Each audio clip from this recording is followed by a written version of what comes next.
Quality's really the be-all and end-all, isn't it?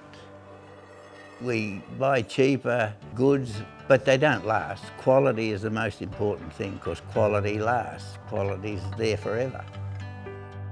I'm Grahme Slack-Smith. I'm a farmer from Narrabri, fourth generation on the land.